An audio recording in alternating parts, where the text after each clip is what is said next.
Assalamualaikum warahmatullahi wabarakatuh. Saya Aditya Putra Octaviandi dari kelas 3 PSC akan menjelaskan tentang kontrak syariah. Di sini ada beberapa istilah tentang kontrak syariah. Akan saya jelaskan satu persatu. Yaitu ada yang pertama ada mitsaq. Mitsaq berarti janji atau piagam perjanjian. Sama seperti wa'ad, namun secara penekanan mitsaq lebih kuat ketimbang wa'ad. Imam Jalaluddin Al-Mahali dan Imam Jalaluddin As-Suyuti dalam tafsir Jalalain menyebut mitsaq sebagai bentuk tauhid atau penekanan, penguat, penegasan dari sebuah janji. Sedangkan kata ghalisa berasal dari kata ghils yang berarti kuat, tegas, berat, kokoh, teguh. Terus di sini juga ada al-ahdu, pengertian sebagai perjanjian dalam suatu bisnis. Sedangkan al-aqdu di sini janji di mana di dalamnya terdapat kehendak yang diambil dari ijab dan qabul. Terus al-wa'du, janji untuk melaksanakan sesuatu di masa mendatang. Yang terakhir ada tasarruf, sebuah janji yang bisa berupa perkataan maupun perbuatan. Terus di sini ada prinsip syariah. Prinsip syariah itu ada tauhid. Dalam kontrak ini tidak boleh terdapat ada kegiatan yang menjurus ke dalam kemusyrikan. Dan jadi tetap pada jalan tauhid, jalan Islam gitu. Terus ada keadilan, bagaimana seseorang memiliki hak dan kewajiban ya untuk melakukan perjanjian tersebut tanpa paksaan. Terus di sini ada amar ma'ruf nahi mungkar. Dalam kontrak tersebut harus ada tindakan yang tidak melanggar aturan syariat. Jadi di sini amar ma'ruf nahi mungkar itu dalam kontrak tersebut tidak boleh ada kegiatan yang arahnya itu menyeleweng atau menyimpang dari aturan syariat. Terus ada kebebasan. Kebebasan ini tidak ada paksaan di antara dua pihak tersebut dalam menyetujui kontrak. Terus tolong menolong, para pihak saling membantu dalam kontrak. Karakteristik manajemen keuangan syariah ini yang selanjutnya ya. Dalam menjalankan manajemen keuangan syariah tidak boleh terdapat satu riba. Riba yaitu pengertiannya sebuah ketentuan nilai tambahan dengan melebihkan jumlah nominal pinjaman saat dilakukan pelunasan. Adapun besaran bunga tersebut mengacu pada suatu persentase tertentu yang dibebankan pada peminjam. Terus yang kedua ada gharar. Gharar adalah ketidakpastian dalam transaksi yang diakibatkan dari tidak terpenuhinya ketentuan syariah dalam transaksi tersebut. Dampak dari transaksi yang mengandung gharar adalah adanya penzoliman atas salah satu pihak yang bertransaksi, sehingga hal ini dilarang dalam Islam. Terus ada maisir atau kimar, yaitu sebuah bentuk permainan yang di dalamnya dipersyaratkan jika salah seorang pemain menang, maka ia akan mengambil keuntungan dari pemain yang kalah dan sebaliknya. Terus di sini ada unsur kontrak syariah. Unsur kontrak syariah itu ada beberapa ya. Ini saya sebutkan, yaitu yang pertama ada sighot. Sighot dalam kontrak harus ada kesepakatan antar dua pihak yang terkait. Jadi kalau hanya satu orang itu tidak bisa melakukan kontrak atau perjanjian. Terus yang kedua ada para pihak. Para pihak ini ya tentunya harus ada pihak gitu yang mau bertransaksi atau bersepakat gitu.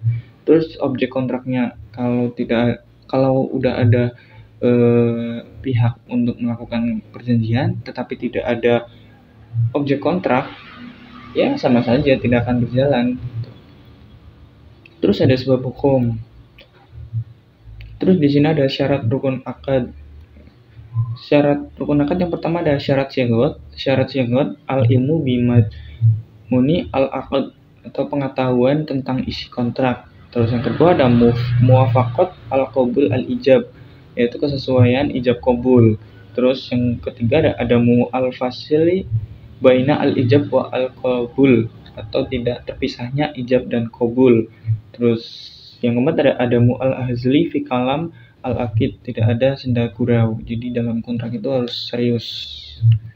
Terus syarat pelaku kontrak ada akil balik, berakal sehat, serta dewasa. Keabsahan kontrak diserahkan pada urf dan peraturan perundang-undangan tempat kontrak dibuat. Terus syarat objek kontrak, objek harus sudah ada secara konkret atau diperkirakan akan ada pada masa pelaksanaan kontrak. terus harta dimiliki secara halal dan dapat dimanfaatkan, terus jelas atau dapat ditentukan atau muayyan. Terus syarat sebab hukum, kontrak harus sejalan dengan ketentuan syariat. Kontrak yang bertentangan dengan hukum syariat tidak sah dan karena itu tidak akan menimbulkan akibat hukum. Terus macam-macam kontrak syariah yang selanjutnya. Macam-macam kontrak syariah itu ada wadiah. Wadiah yaitu akad penitipan barang atau uang antara pihak yang mempunyai barang atau pihak yang diberi kepercayaan dengan tujuan untuk menjaga keselamatan, keamanan, serta keutuhan barang atau uang. Terus yang kedua ada mudorobah. Mudorobah, ya kita pasti sering mendengar mudorobah ya. Akad kerjasama suatu usaha antara pihak pertama, malik, sohibul mal, atau bank syariah yang menyediakan seluruh modal dan pihak kedua yang disebut amil, mudorib, atau nasabah yang bertindak selaku pengelola dana dengan kesepakatan yang dituangkan dalam akad, sedangkan kerugian ditanggung sepenuhnya oleh bank syariah, kecuali jika pihak kedua melakukan kesalahan yang disengaja gitu. Jadi mudorobah ini pihak pertama itu memberikan modal kepada pihak kedua. Nah, terus pihak kedua itu mengelola dana yang kerugiannya itu ditanggung oleh pihak pertama gitu. Jadi kalau pihak kedua melakukan kesalahan yang tidak disengaja, itu kerugiannya bakal ditangguhkan kepada pihak pertama gitu. Jikalau ini pihak kedua melakukan kesalahan atau kelalaian dengan sengaja, ini ya kerugiannya itu akan ditangguhkan kepada pihak kedua gitu. Terus yang selanjutnya ya langsung ya ada musyarakah. Musyarakah ini akad kerjasama di antara dua pihak atau lebih untuk usaha tertentu yang masing-masing pihak memberikan porsi dana masing-masing.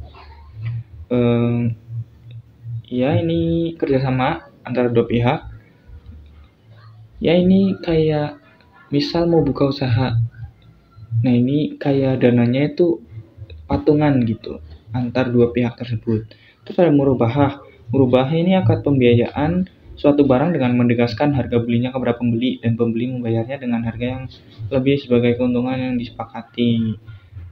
Ini kayak antara pembeli dan penjual gitu. Pembeli ini menegaskan harganya segini, tetapi sang pembeli ini membeli barang tersebut dengan harga yang lebih tinggi sesuai kesepakatan awal untuk keuntungan dari penjual tersebut.